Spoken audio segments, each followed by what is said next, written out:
Senhor esteja convosco. E Ele está no meio de nós. Proclamação do Evangelho de Jesus Cristo segundo Lucas. Glória a vós, Senhor.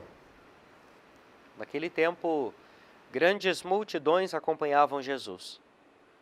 Voltando-se, ele lhes disse: Se alguém vem a mim, mas não se desapega de seu pai, de sua mãe, de sua mulher e seus filhos, seus irmãos, suas irmãs, e até da sua própria vida, não pode ser meu discípulo. Quem não carrega a sua cruz e não caminha atrás de mim, não pode ser meu discípulo. Com efeito, qual de vós, querendo construir uma torre, não senta primeiro e calcula os gastos para ver se tem o suficiente para terminar? Caso contrário, ele vai lançar o alicerce e não será capaz de acabar. E todos os que virem isso começarão a caçoar, dizendo: Este homem começou a construir e não foi capaz de acabar. Ou ainda, qual o rei que, ao sair para guerrear com outro, não se senta primeiro e examina bem se com 10.000 homens poderá enfrentar o outro que marcha contra ele com 20.000? Se ele vê que não pode, enquanto o outro rei ainda está longe, envia mensageiros para negociar as condições de paz. Do mesmo modo, portanto, qualquer um de vós, se não renunciar a tudo que tem, não pode ser meu discípulo. Palavra da salvação. Glória a vós, Senhor. Louvado seja o nome de nosso Senhor Jesus Cristo. Para sempre seja louvado. Queridos irmãos e irmãs, nesta quarta-feira da 30ª semana, primeira semana do tempo comum, somos inseridos dentro dessa experiência da vivência do discipulado. Discípulo é aquele que segue, é aquele que deixa a si mesmo para seguir alguém, um mestre. E aqui a figura do mestre é do próprio Senhor Jesus Cristo. Seguir a Jesus é preciso, tem algumas exigências. Fazer acontecer o reino em nosso meio, ele tem algumas exigências. Exigências essas que têm as suas implicações. Deixar a si mesmo é o primeiro passo. Renunciar a si mesmo, às coisas que estão ao seu redor, para bem fazer aquilo que Deus espera de cada um de nós. Quando eu me proponho seguir a Deus, eu sei que vou ter algumas exigências. Eu sei que vou ter que deixar algumas coisas.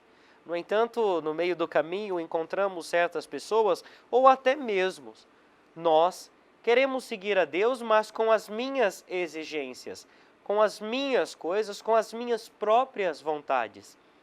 Sim, Senhor, dizemos muitas vezes, quero te seguir. Quero fazer tudo conforme tu me pedes, porque senti o Senhor em minha vida. Só que ao longo da caminhada, vamos vendo que a exigência do seguimento, ela vai pesando, porque ela necessita de renúncias. Ela em si tem renúncias, porque não cabe mais seguir a Deus trazendo os nossos próprios gostos, as nossas próprias vontades, as nossas próprias mazelas, porque elas são imperfeitas. Elas não estão completas, porque a plenitude das coisas estão em Deus. Quando eu proponho seguir a Deus e levo aquilo que tenho, aquilo que sou, aquilo que eu carrego, eu muitas vezes vou deixando de fazer as vontades de Deus em minha vida, porque o seguimento a Deus ele vai pesando. Porque na caminhada muitas vezes eu vou dar atenção mais aos meus familiares, às pessoas que eu amo, do que o próprio Deus.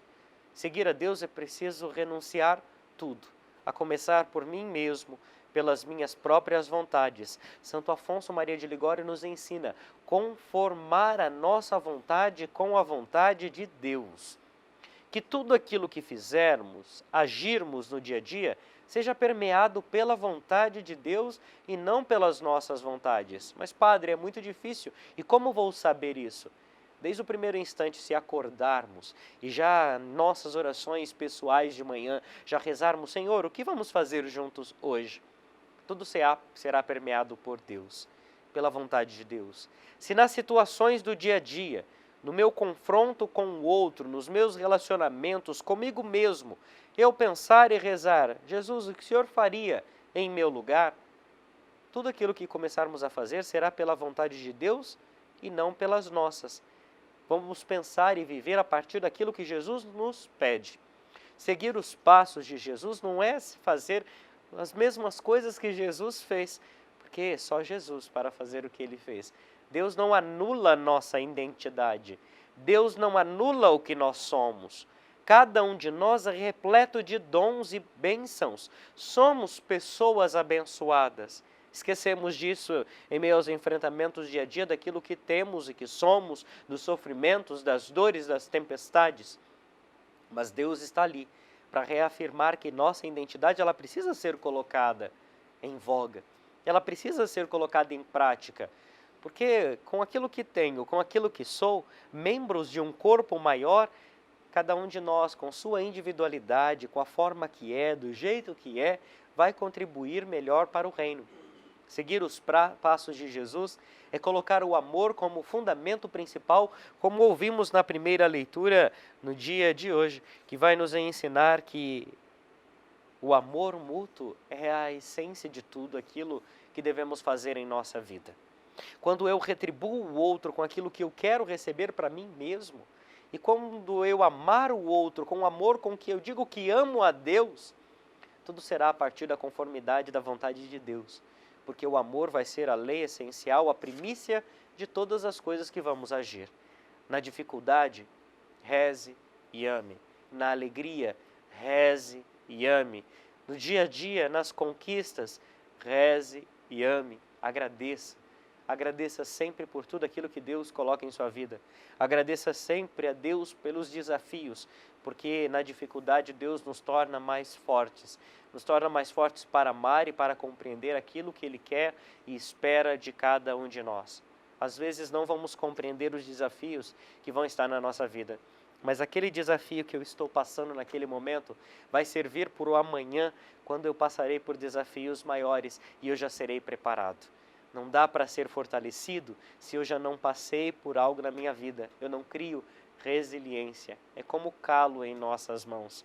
Se eu não colejo a minha mão, toda vez que eu vou fazer algo ou pegar na enxada, ela vai me machucar.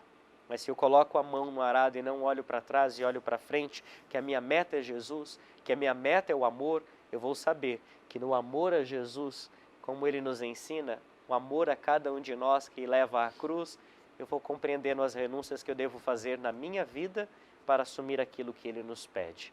O amor como lei essencial da nossa vida. Ali sim, as renúncias da nossa vida terão sentido no seguimento a Jesus e eu serei feliz cada vez mais para ser santo e fazer do meu dia a dia uma experiência de santidade não só minha, mas para com todos aqueles que vivem ao meu redor. Que a palavra do Senhor nos instrua a compreender o que Deus quer e espera de cada um de nós. Que assim seja. Amém.